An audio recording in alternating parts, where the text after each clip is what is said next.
Movement, peace, love, respect, Steelers Nation. At 1-0. It's pretty cool to be able to greet you on a Saturday. Early, man. Right? All right. So, obviously, we made our way into week 2. And we're looking at already a bit of a quarterback controversy, right? So, we see that Justin Fields is starting. First of all, shout out and congratulations, right, to Justin. First of all, I want to make a quick statement that I was ecstatic when we got these two quarterbacks, right? I was literally at work listening to sports radio in the distance, and I just almost couldn't believe it, right? This was a 2-day thing, right? I couldn't believe it during the course of those couple of days that we pulled these moves off. So I'm ecstatic about both guys. I think that both Justin and Russell provide us an opportunity to go much further than we went last year. Now, having said that, let me be a little more specific about what I mean, and just more specific about potential outcomes, right? So, because I'm listening, and this is somewhat reactionary, I'm listening to all of the quote unquote pundits and all of the, your ESPNs, your major networks and whatnot, right? And not only do you hear a lot of commentary about the quote unquote quarterback controversy in Pittsburgh, but for the longest, for months now, I've been hearing this. Nah, sit Russell Wilson, roll with Justin Fields, sort of clamor. And it's just been interesting to me because I like to look at it objectively, right? Leading up to this year, I would say that Kimberly Martin probably brought up the most illuminating point about Justin Fields and Russell Wilson in terms of a quarterback comparison. Shout out Kmart. That's my girl there. I don't know her personally, of course, but great work. Her, Joy Taylor, all the women in sports that are like trailblazing and really providing us excellent and intelligent and insightful, thoughtful input. I think it's great. But anyway, she talked about the fact that, I use the word fact, that Russell Wilson's very worst year, not very first year, his very worst year in the National Football League is nearly identical to, statistically speaking, Justin Fields' very best year in the National Football League. That's fact, folks. I'm not even going to run through the numbers. I'll let you go back and do the comparison yourself and you say, yeah, that's true. Okay. Again, shout out to Kmart for that. But, Kimberly Martin, thank you. With that having been said, I want to do a little bit of and I'm going to try to make this as concise as possible, but it is something that if we think about, there's serious nugget here. I think there's something here, right? Um, let's look at Justin Fields holding on to the job and playing that out, okay, uh, through the remainder of the regular season and whatever potential playoff run we may have for this year. Let's look at um, Justin Fields, and I can go two ways. Actually, that's two lanes right there, and I'll explain them in a moment. And then we'll take a look at uh, Russell Wilson and his similar two lanes.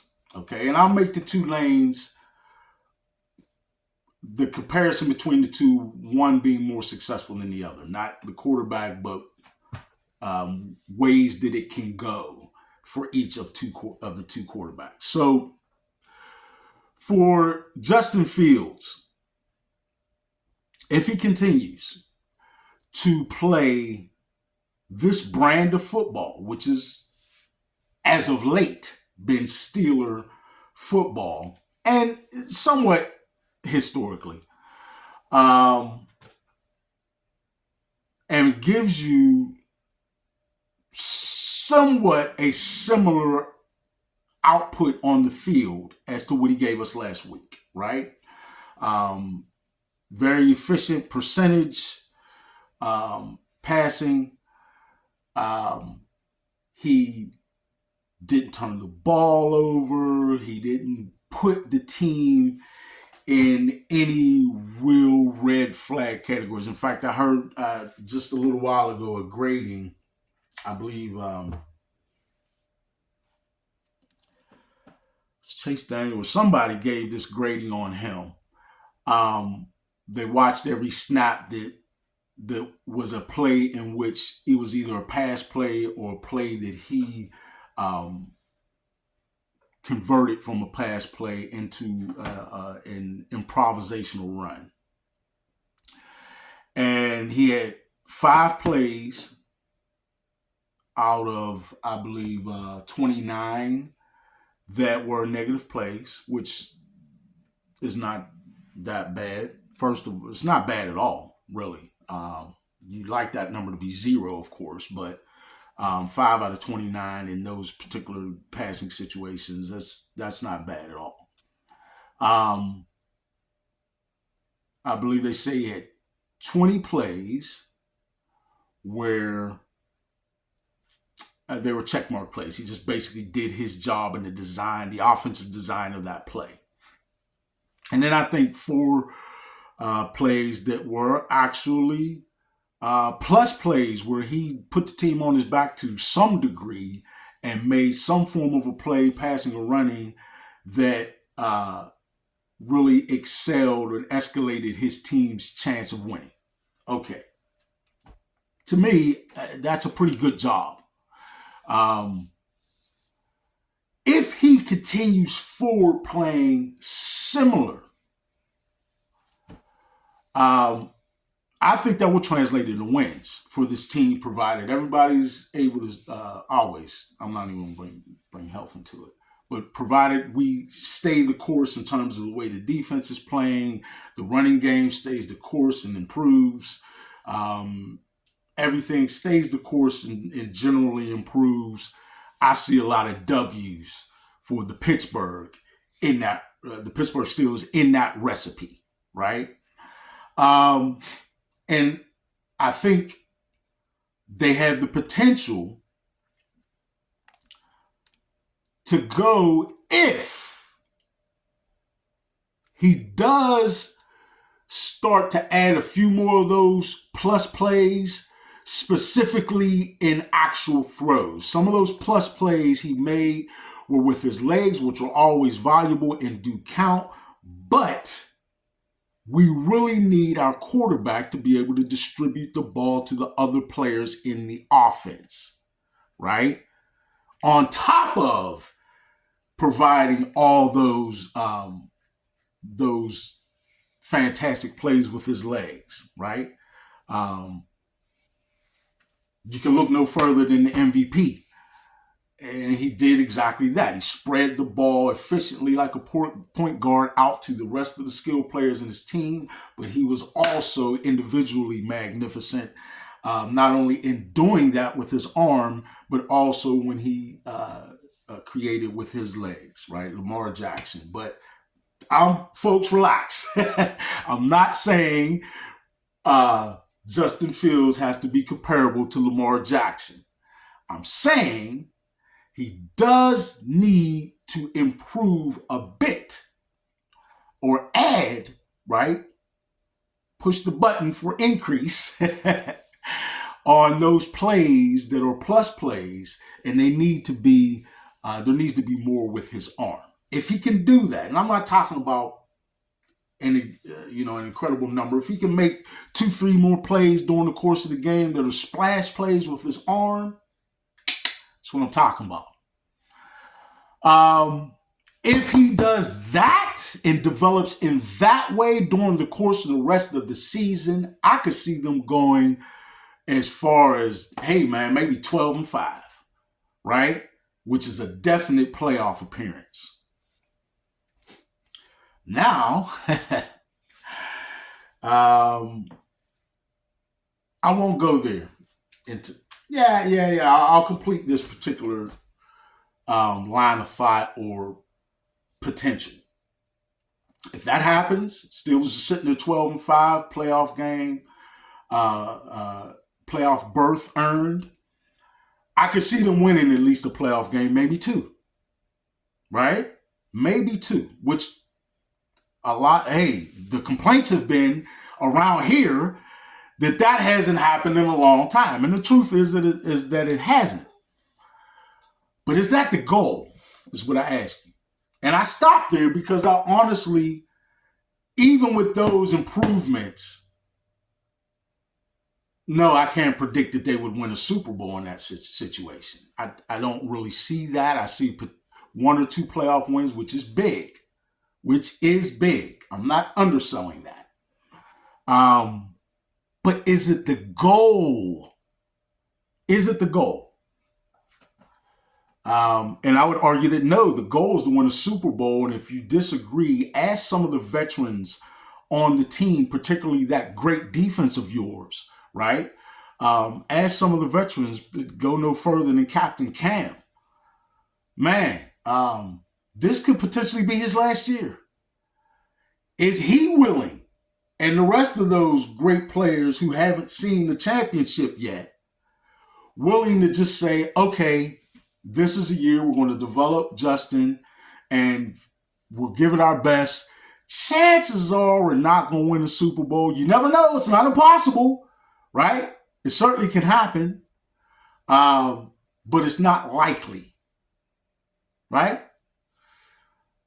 I don't know if they're willing to take that.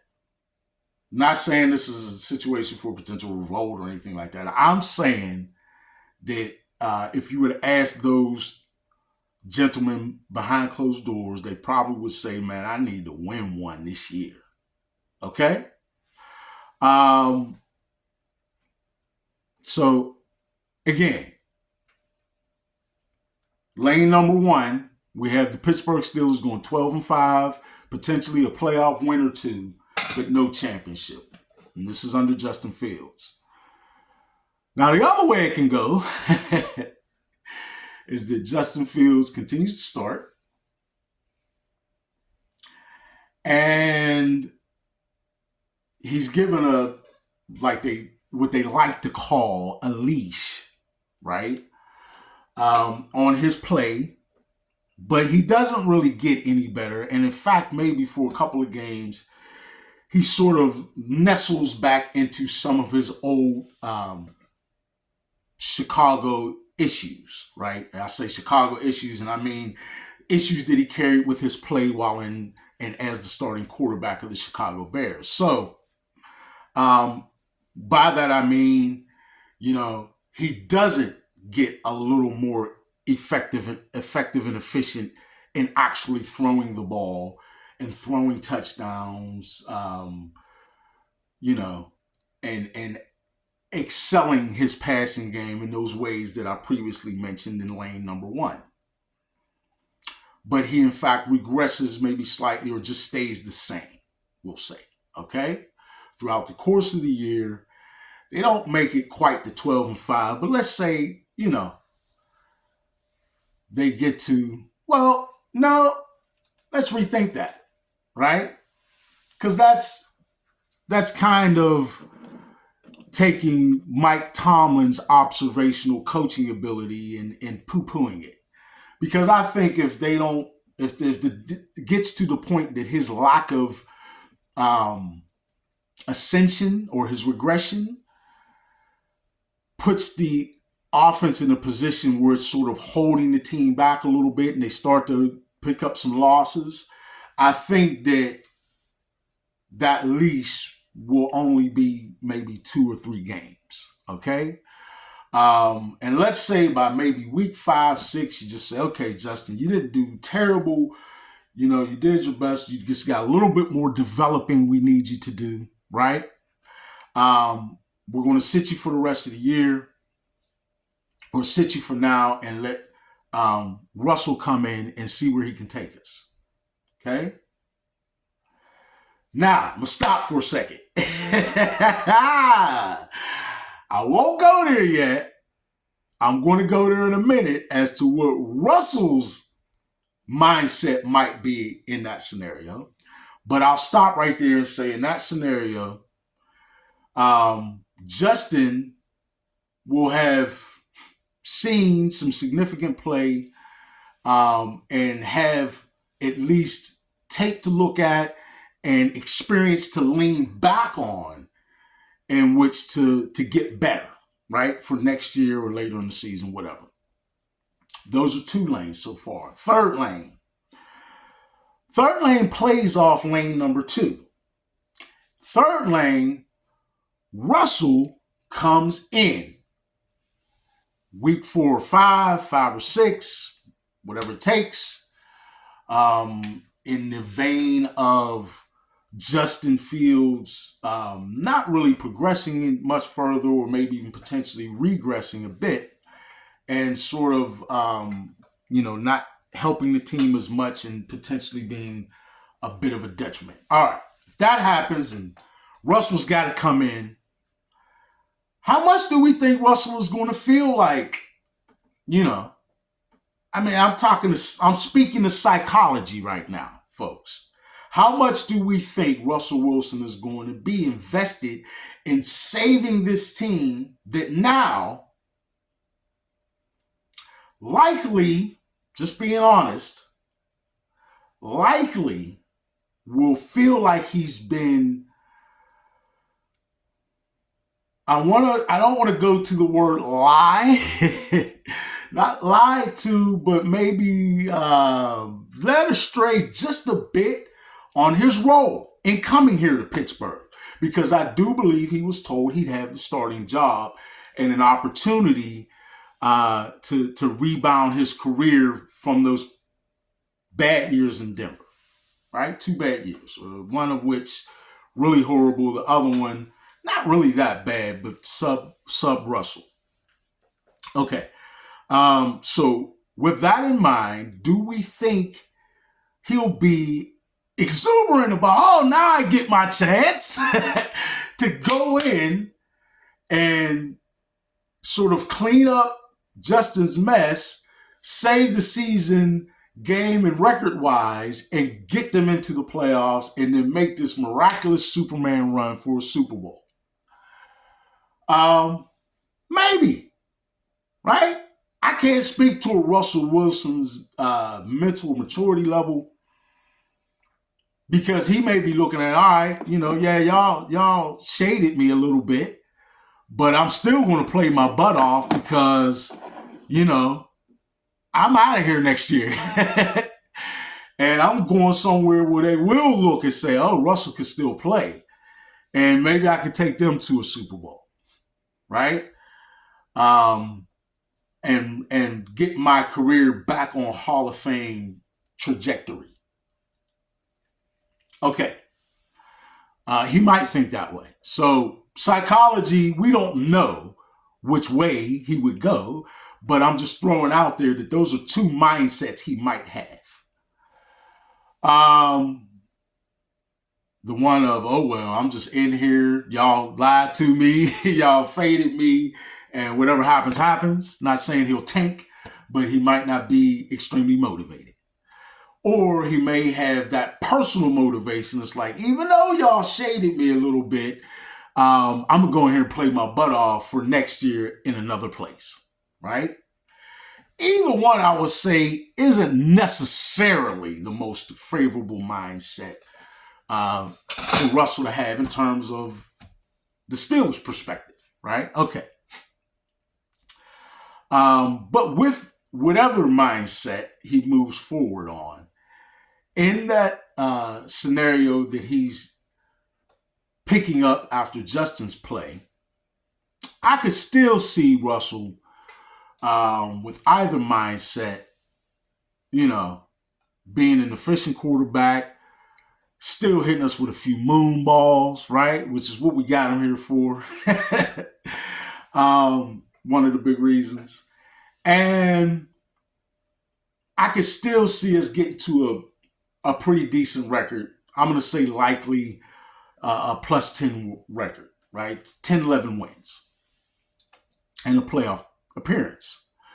And if he's going to go to the playoffs, like a Super Bowl would only help his chances in Hall of Famedom, or any playoff wins only helps his resume. So I think he would play hard and could probably win us a playoff game or two in that scenario, right? Maybe even make it fairly deep into the playoffs. I won't predict the Super Bowl or anything like that. I'm just going to say he might still have some form of motivation, right, there that he can lean on and be able to really pull out sort of the salvation of the season and a couple of nice playoff wins, okay? That could happen in lane 3. Now, lane 4, to me, is Justin, win or lose this week, plays similar to how he played last week and pretty much shows you that, yeah, he'll be able to and will likely deliver you serviceable play that can get you to a win, but still won't look all that promising in terms of a Super Bowl appearance. Okay. Russell comes in week 3, healthy, motivated, with a little bit of a fire under his butt, right? After having seen Justin get a couple of dubs for the team. Okay? I think that Russell Wilson, with this team at 2-0 and going forward, can very easily, or I won't say very easily, none of this is easy, but I can very easily see that Russell Wilson catapulting this team to an 11 plus, maybe even a 12, 13 win season. Because the reason I say that is because of the first statement I made in reference to the difference in their quarterback play. Russell Wilson's very worst year as a passer in this game, in that league, the National Football League, is just about equal to, if not a little better than, Justin Fields' very best season as a passer so far in the National Football League. So I think Russ will be better, more efficient, and more effective at getting the ball to his playmakers. I think that Russell will be better, right? Not necessarily the best in the world, but better at reading defenses more effectively and efficiently and a little quicker, at least a little quicker. I think he will, by the virtue of those two things, get you a little bit better of a regular season record. And by virtue of those two things, and the third thing, which is that vital experience, right? The man's won a Super Bowl before. The man's been to 2 Super Bowls. And quite honestly, we all seen that other Super Bowl. They should have won that one too. Keeping it funky. Hand the ball off. Patriots lose. My opinion and the opinion of millions of NFL fans. So, we're talking about a guy who should be a 2-time Super Bowl victor. Okay? So the experience factor is immensely, there's an immense chasm there between him and Justin Fields. And I think that come playoff time, that is what would give the Pittsburgh Steelers a decided advantage over where Justin Fields could bring them. This is not a knock on Justin Fields, any of this, folks. Again, I said I really like Justin, and I feel that overall his potential and his ceiling is high, very high, and probably higher than where Russ is at this point in his career. But listen, Russ is trying to tie a bow on his career and walk into the Hall of Fame, right? So he doesn't need to have 6-7 more years of incredible ceiling. That's not necessary.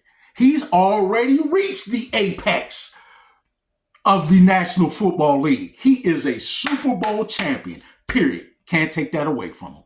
You can't. Okay? So I think that in lane 4, with Russell entering into the playoffs, with the Pittsburgh Steelers team that would likely have an 11-12 or maybe even 13-14 win season, okay? This is the potential I see.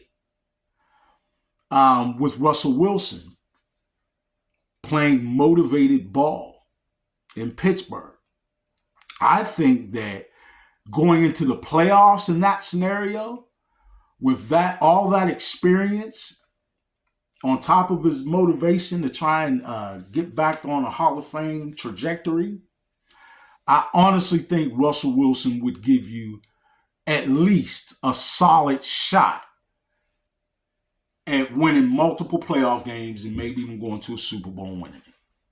How could you say he couldn't or hasn't or doesn't present that potential?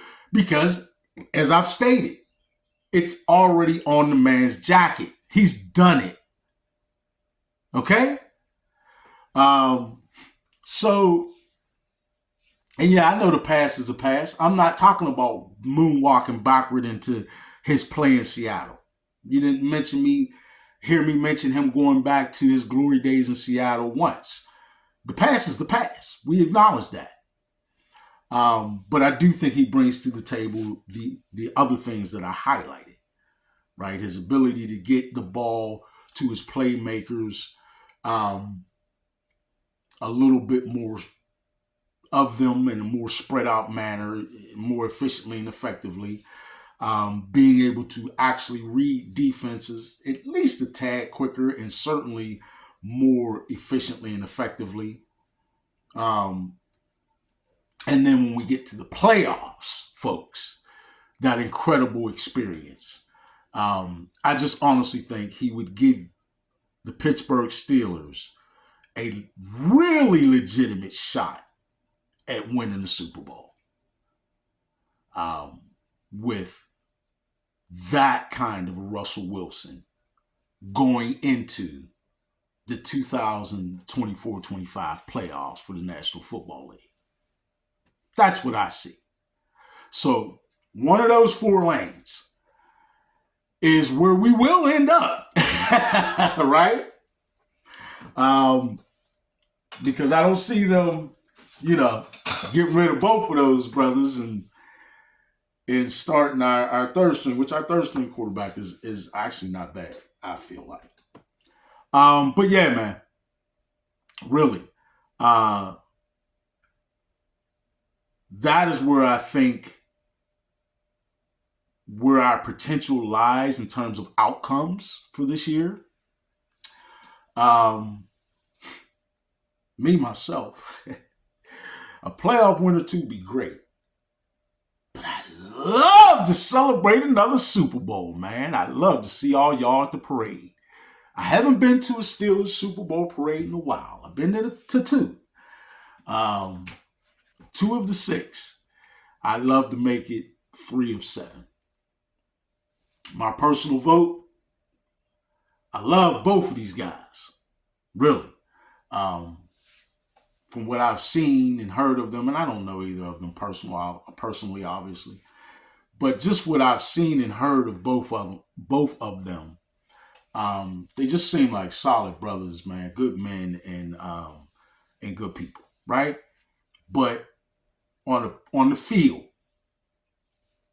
I think they're both very solid and give us. I think we're going to win a lot of games with either one of them. I just do. I mean, this defense is ridiculous. I'm probably going to have to do another video just to talk about the magnificence of the defense. I'm going to try and hold myself back maybe till next week so we have at least a 2-game sample size. So I'll try and do that, right? I'll give that to y'all next week. But thank you for taking a moment and listening to my 4-lane breakdown of where we can go forward with our quarterback situation in the city of Pittsburgh and for our beloved Pittsburgh Steelers, right?